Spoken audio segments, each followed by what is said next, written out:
Some of us have been saying for 22 months that this was the goal, that this was never about hostages. In today's video, we're about to watch something explosive.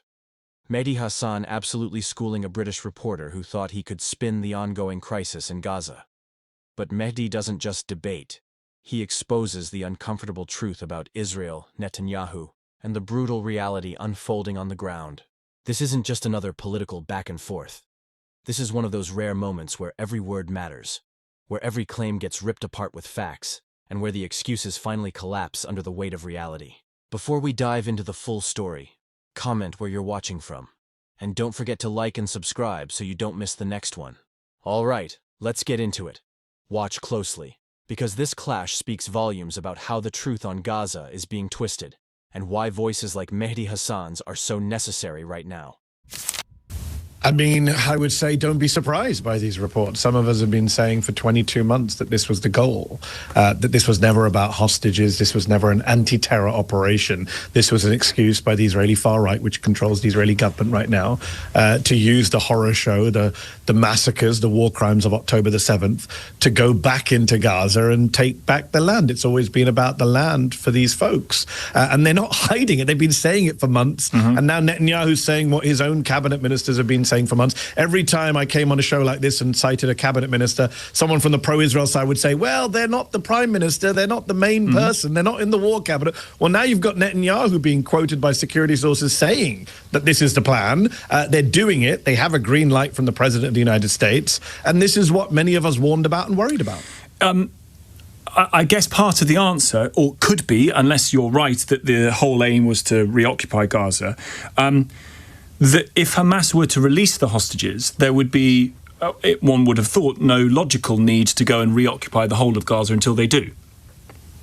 So a couple of things. I mean, we've been in hostage negotiations on and off for 22 months, especially since last summer when Joe Biden put out that plan and it was supposed, they blamed Hamas and the UN were involved and we've had back and forths. We had a ceasefire, let's not forget, Tom, earlier this year. Donald Trump, a man who I don't like to give credit to for anything, came into office shortly before he was sworn in, got this ceasefire. Some of us warned it was a fake ceasefire. It lasted only a couple of months because the Israelis never planned to stick with it. And Israel unilaterally broke that ceasefire, went back to war, imposed a siege, blocked infant formula and nappies from going into Gaza, and we are where we are. Israeli ministers, Tom, just to be clear to the LBC audience, say again and again that the hostages are not their priority. Those are not my words. The finance minister has said this. The settlements minister has said this. The heritage minister has said this. In fact, last week, Eliyahu, one of the ministers in Netanyahu's government, said we are racing ahead to totally destroy Gaza. We're going to make it all Jewish. I mean, there's no mention of the hostages in that statement. They have a very clear ideological goal, and, when people tell you who they are, believe them the first time. So what do you see as if there is, what is the day after this war looking like, more and more, in your view? Yes, that was a question posed. I mean, I've been talking about this since the very beginning, both when I was, I had my show at MSNBC, and then I've been doing interviews like this. And when I'm asked that question, the assumption is the war is ending. And I don't think the war is ending. I think Netanyahu, for both political and ideological reasons, is dragging this out. His own generals have told him there's no strategic value in dragging this out. I don't know if you saw on Sunday, I think it was, 19 former Israeli security chiefs, the heads of Mossad, Shin Bet, the military, the police have come out saying there is no strategic goal here. We are not winning this war. We have not saved the hostages. This is about Netanyahu trying to save his own backside from going to prison. This is about him preserving his cabinet. So the premise of your question is slightly problematic because it implies there is some end point when the Israelis have made it clear there isn't an end point. This is full-on ethnic cleansing, and the President of the United States has given them a green light. Recent history, relatively recent history, suggests it doesn't go well if you try and occupy a part of the world that is fundamentally hostile to you, to the forces that are going to attempt to occupy it. You'll be in something close to a forever war. Yeah, which is what, so two things. One is you're right, and that's why so many military chiefs and experts are saying we shouldn't be doing this. There is no military value in occupying Gaza in this way. That's one point. The other point, of course, is that, let's just be clear, again, for the LBC audience, just to understand the law here, Gaza is occupied, according to the International Court of Justice, according to the United Nations.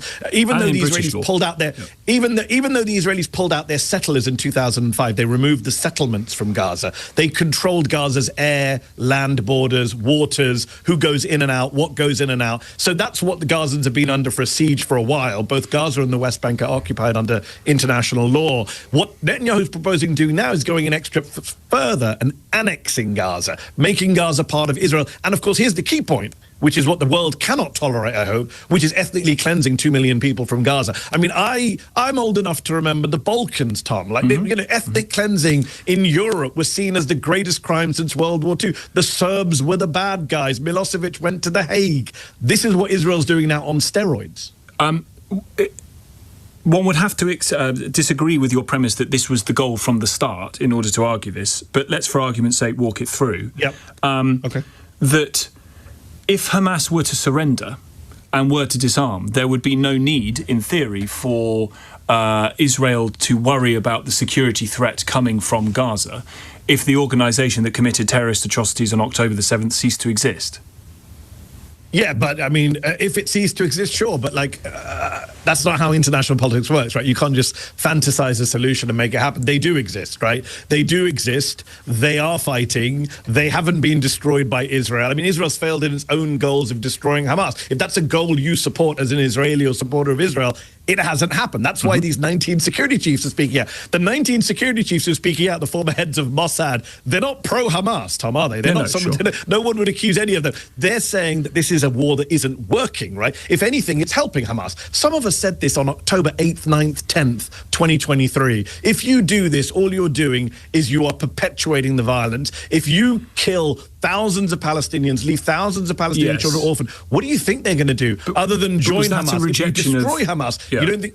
But was that a rejection, Mehdi, of any attempt by Israel to kill the people who committed October the 7th? Were you implacably opposed to any sort of... Not at all. Not at all. No. Not at all. I think that, look, again, Israel as a country was always going to respond to October the 7th. It would be ridiculous to think that Israel was going to do anything. The issue is how you respond. Of course. And those of us who had seen Israel in 2014, in 2009, in 2018, remember, the world did not begin on October the 7th, Tom. We have precedents. We have history. Israel's been bombing and besieging Gaza for decades. The 2014 war, they killed hundreds of Palestinians, including kids. None of us, even I didn't imagine it would be this brutal, this prolonged, this destructive. It's an actual full-blown genocide at this point. So the question is, can Israel respond when its citizens are killed in a horrific massacre? Of course, every country should have a right to protect its citizens from being massacred, but no country has the right to do a genocide as part of its counter-terror operation. That's what you want to, or B, revenge. And again, this was always about vengeance. There's been reporting in the Israeli media, Tom, that from the very beginning, they were bombing sites that they were told there might be hostages there. And they said, we don't care. If you read the reporting from Plus 972, they were saying, we don't care. It was never about the hostages. It was about vengeance. It was about using this as an opportunity to go and try and destroy Hamas. It was about taking back the land. Obviously, you use the word genocide there. That is an opinion rather than a fact of the court who have to rule on that for now. I'll be fair here. Tom, the British reporter, is usually sharp with his coverage. Most of the time, he gets it right. But in this exchange, he completely lost the plot. When he tried to reduce what's happening in Gaza to just an opinion about genocide, that's where everything collapsed. Because let's be honest, anyone looking at the images that have come out, anyone hearing the words from Netanyahu himself, cannot in good faith dismiss this as a matter of opinion. The reality is staring us all in the face. And here's the part that Mehdi Hasan drove home. This was never about hostages. That narrative has been pushed again and again, but the truth has been clear from the very beginning. The strategy was always about land, about taking over Gaza fully and permanently. The hostage story was just a convenient cover, a way to justify actions that were already decided long before. Think about it. If the stated mission was to eliminate Hamas, then why, after years of military campaigns, the only clear outcome we see is the destruction of civilian life? Thousands of families torn apart, homes reduced to rubble, and yet Hamas remains. The logic doesn't add up unless you recognize that the real objective isn't about defeating Hamas at all. It's about redrawing the map and expanding Israeli territory. And honestly, for Tom to even question whether this amounts to genocide is absurd. Absolutely absurd. Because when the actions, the language, and the results all point in the same direction, what else do you call it? But here's the thing. This isn't just about one debate clip or one exchange on air. This is about a wider media battle, where people like Mehdi Hasan are willing to say what others won't. That what's happening in Gaza is deliberate, systematic, and has nothing to do with hostages or security. It's about control, about land, about erasing a people from their home. So I'll throw it over to you guys. What's your take on this back and forth between Tom and Mehdi? Drop your thoughts in the comments, because this conversation needs to be out in the open. And while you're down there, hit that like button and subscribe to the channel. Also, a huge thank you to every single one of you who helped us hit 2,000 subscribers. This growth is only possible because of your support. I appreciate all of you, and I'll see you in the next one.